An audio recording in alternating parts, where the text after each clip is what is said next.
জয় হিন্দ। আশা করি আপনারা ভালো আছেন। আমি আপনাদের বন্ধু এক্স সোলজার ফিরদৌস মণ্ডল। আপনারা কি চান যে আপনি একজন ডিফেন্সের সার্ভিস করে ভারত মাকে সেবা করবেন? হ্যাঁ, যদি আপনি ডিফেন্সের চাকরি করতে চান, অর্থাৎ BSF, CISF, CRPF, SSB, ITBP, Assam rifle, NIA, SSF বা দিল্লি পুলিশ বা বেঙ্গলের মধ্যে west Bengal police, Kolkata police, আবগারি পুলিশ, ট্রাফিক পুলিশ বা জেল পুলিশে সার্ভিস করতে চান, যদি একজন কনস্টেবল হতে চান, যদি এএসআই হতে চান, যদি হেড কনস্টেবল হতে চান এবং সবশেষে যদি একজন সাব ইন্সপেক্টর হতে চান, তাহলে ভিডিওটা আপনার জন্য। আমরা অর্থাৎ ডিফেন্স সার্ভিস আপনাদেরকে একটা নতুন প্ল্যাটফর্ম দিতে চলেছি। এখানে আপনারা ডিফেন্সের চাকরির জন্য সর্বরকম সুবিধা পেয়ে থাকবেন।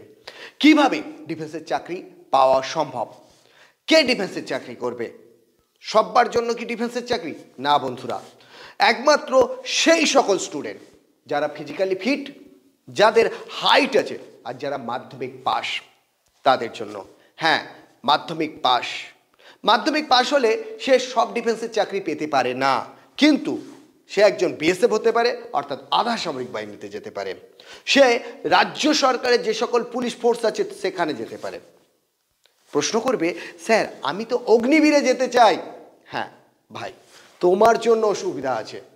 তুমি যদি মাধ্যমিকে প্রত্যেকটি সাবজেক্টে 33-এর উপরে পেয়ে থাকো, তাহলে অবশ্যই তুমি অগ্নিবীরেও যেতে পারবে।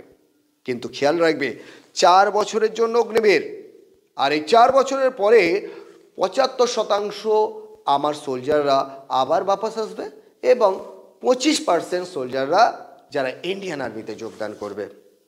আমি তোমাদের সাহায্য করতে চলেছি।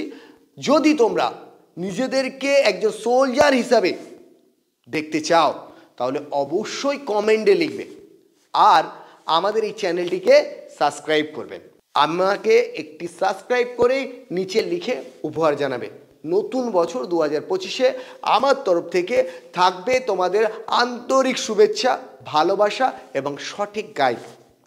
আমি চাইব আপনি এই ভিডিওটি আপনার বন্ধুর কাছে পাঠিয়ে দিন, আর আপনি স্বনির্ভর হয়ে উঠুন, আপনার বন্ধুকেও স্বনির্ভর করে তুলুন ডিফেন্সের চাকরির মধ্যে দিয়ে। কেননা মাধ্যমিক যোগ্যতাতে এর থেকে ভালো চাকরি আর পাওয়া যায় বলে আমার জানা নেই। বন্ধুরা, তোমরা সকলে ভালো থেকো, কমেন্ট করো, আমি কমেন্ট পড়বো। ভালো থেকো।